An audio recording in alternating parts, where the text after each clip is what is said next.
자, 안녕하세요. 대한민국 0.1% 자산가들의 숨겨진 투자 노하우를 알아보는 돈문현답의 조현용입니다. 안녕하세요. 양효걸입니다. 요즘처럼 경제가 어려울 때 과연 고액 자산가 분들은 어디에 투자할지, 그리고 앞으로 투자를 어디다 할지 궁금해하시는 분들 정말 많을 것 같은데, 사실 요새 제가 궁금해요. 저도 진짜 너무 궁금해요. 약간 지난주에 핏 쐈어.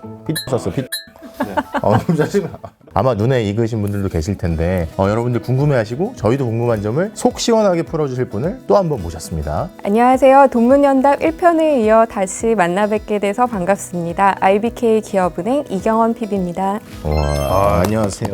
자, 그러면 사연을 한번 읽어보도록 하겠습니다. 어떤 사연이 왔을지 한번 읽어보겠습니다. 투자든 뭐든 남들과 좀 달라야 경쟁력이 있다고 생각하는 1인입니다. 그래서 친구들이 한창 주식이나 코인에 투자할 때 크라우드 펀딩으로 키보드, 아이스크림 스타트업에 투자해서 제법 쏠쏠하게 수익도 봤고요. 요즘은 주위에서 안전하게 예금이나 적금을 하는 게 좋다고들 하는데, 원래 위기는 기회라고 하잖아요. 그래서 새롭게 투자할 만한 곳이 어딜까 공부도 하고 고민도 하다가 요즘 같은 때 부자들은 어디에 투자하고 있는지 궁금해져서 사연을 보냅니다. 그렇지. 근데 정말 부자들 어떻게 투자하고 있는지 궁금하기도 한데, 저는 그러니까 아까 뭐 요즘 같은 시대에 스타트업 투자하는 거 진짜 어렵던데. 그렇죠. 쉽지 않지. 그것도 아이스크림 스타트업이라고 하니까 게임분이다. 아니, 이게 잘 터지면 터지는 건데 사실은 지금 같은 시기에는 굉장히 좀 위험한 투자 아닌가요? 어떻습니까? 일단 두 가지 부분에서 사연자분 칭찬해드리고 싶어요. 칭찬? 네. 첫 번째는 대중의 쏠림이 아닌 본인만의 투자 아이디어를 찾아서 기회로 연결을 시키려던 그 의도 너무 좋으신 것 같고요. 남들 다 이렇게 할 때 그렇습니다. 다른 방향으로? 네. 그렇죠.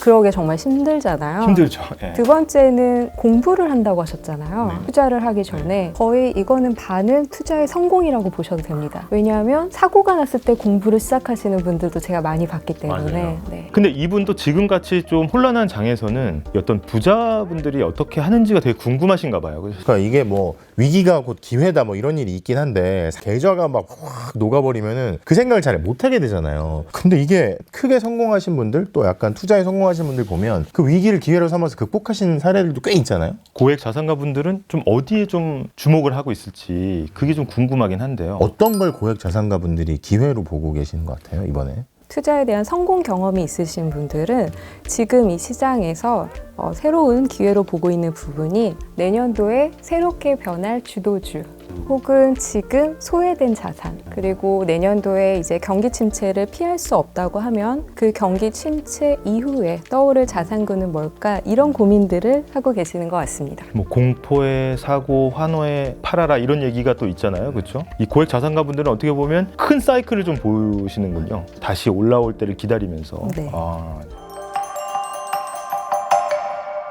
그러니까 저도 올해 뭐 여름부터 해가지고 뭐 달러에 관심도 있었고 엔화에도 최근에 관심이 있어서 사고 팔고 좀 했었거든요. 약간 너무 무섭더라고요. 그러니까 이게 어떻게 될 것 같으세요? 앞으로는 이 환율 전망 좀 감히 부탁을 드려도 될까요? 네. 우리가 돈문현답 1편에서 우리는 예측을 안 하기로 했잖아요. 왜냐하면 계속 틀리니까. 아니, 이게 환율도 사실은 경제학에서 그런 얘기를 해요. 왜냐면 환율 맞출 수 있는 사람은 배울 필요가 없다고. 근데 그거 궁금하잖아, 사실. 그 달러는 사실 좀 올라가나 보다라는 생각이 드는데, 엔화 같은 경우는 얘는 어떻게 되는 거야? 약간 잘 모르겠더라고요. 실제로 고액 자산가들은 본인이 한국 국적을 가지고 사실 대부분의 삶을 한국에서 사실 검에도 불구하고 어느 정도는 외화 자산은 늘 사고 파는 영역이 아니라 내가 계속 가지고 있는 것. 왜냐하면 경험치가 있으신 거예요.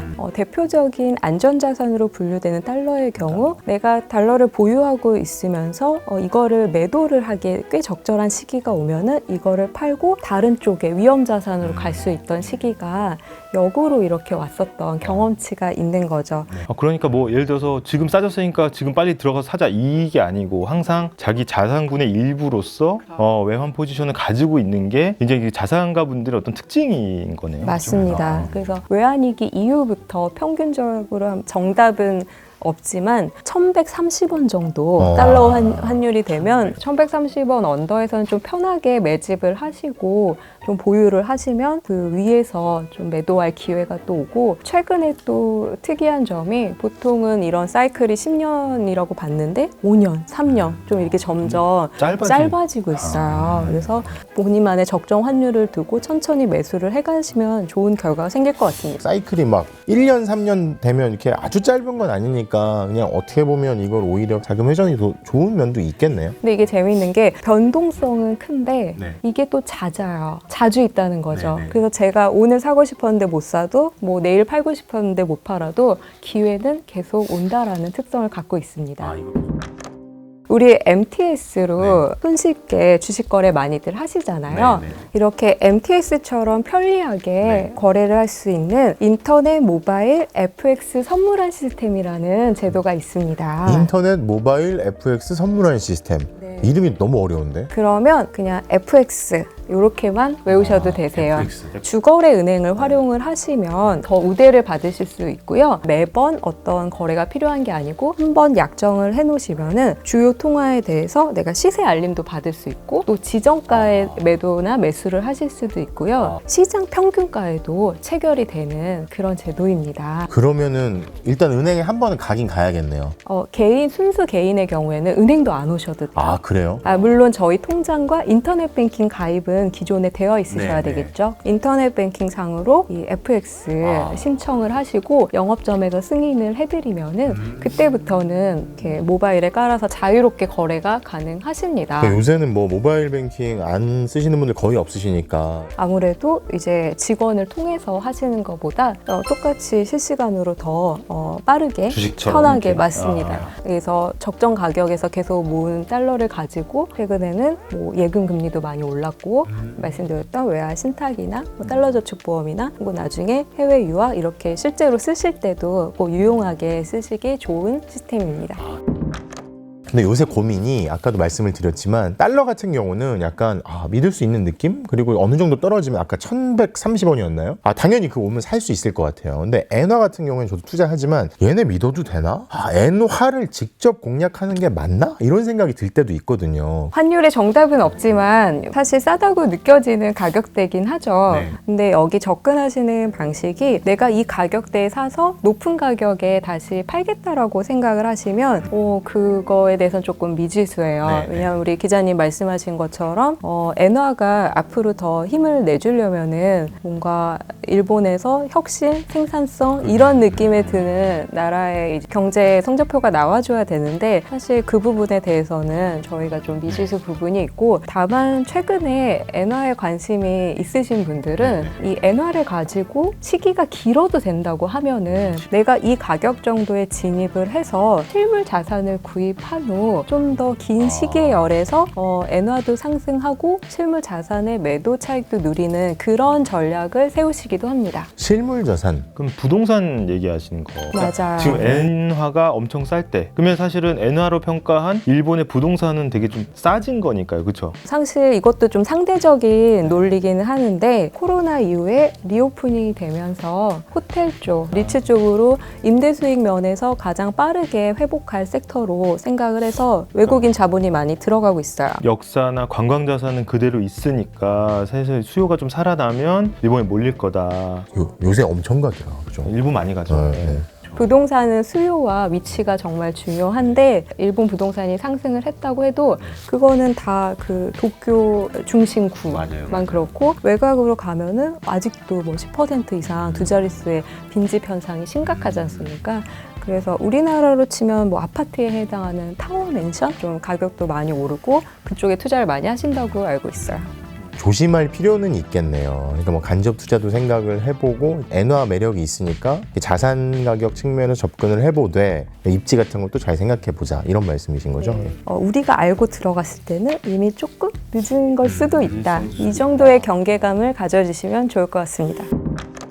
요새 이렇게 관심이 있는 해외 부동산 관심지 어떤 데가 있을까요? 이게 보니까 트렌드가 쭉 있더라고요. 이제 늘 선호하시는 지역들은 소위 선진국이라고 할 수 있는 뭐 미국, 호주, 이제 유럽의 몇몇 나라들 이렇게 해서 선호하시는데 최근 들어 좀 더 각광받고 있다라고 느껴지는 곳은 기후가 좀 따뜻하고 이왕이면은 좀 영어권으로 소통이 가능하고 뭐 인프라도 좀 좋고 이런 부분들을 충족하는 게 말레이시아였던 것 같아요.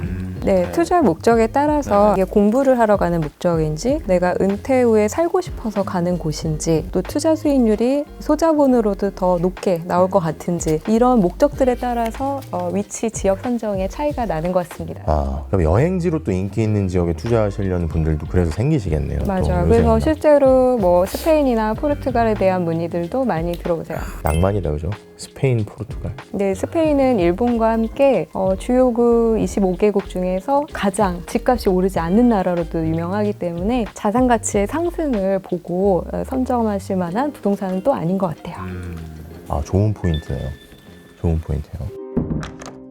아, 지금 말씀하신 것처럼 스페인 같은 경우는 그렇다, 어느 나라는 어떻다. 유의점, 그러니까 되게 주의할 사항들이 해외 부동산 투자할 때 있을 것 같은데 어떤 것들이 대표적으로 있을까요? 내가 해외 부동산 투자를 하고 싶다. 그래서 상담을 해야겠다라고 하면 세 가지만 기억하시면 돼요. 첫 번째는 외국한 거래 은행을 통해서 외국한 거래 지정을 해야 된다. 두 번째는 국세청을 찾아가셔야 됩니다. 국세청을 가야 된다고요? 신고를 하셔야 돼요. 홈택스로도 물론 가능합니다.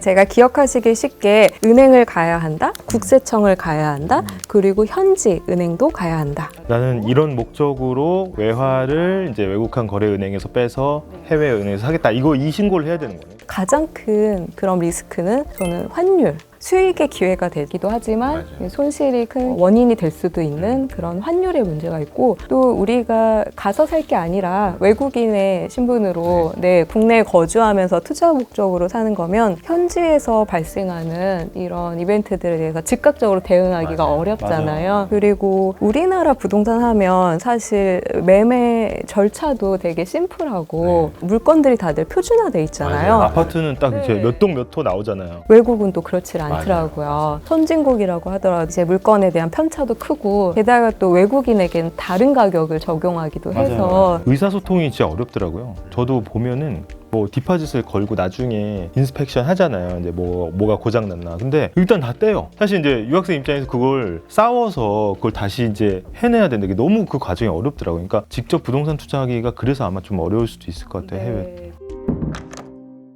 투자의 정답은 없지만 본인이 좋아하고 꿈꾸는 걸 또 이뤄가는 게 우리가 부를 이루려는 경제적 자유를 꿈꾸는 이유니까 지금부터라도 뭐 간접 투자든 소액이든 상관없이 꾸준히 관심을 가지고 공부를 하시면서 투자의 근육을 키우시면 본인의 투자 철학에 맞는 타이밍이 왔을 때 실행에 옮기셔서 부를 이룰 수 있는 기회가 될 것 같습니다. 저는 너무 근손실이 너무 많이 와가지고 근육을 좀 키워야 될 것 같아. 자, 오늘 이경현 팀장님과 또 얘기 나눠봤는데요. 저희는 또 다음 시간에 기업은행의 영스타 PB분들과 함께 돈에 대한 현명한 답변을 가지고 다시 찾아오겠습니다. 오늘 감사합니다. 감사합니다.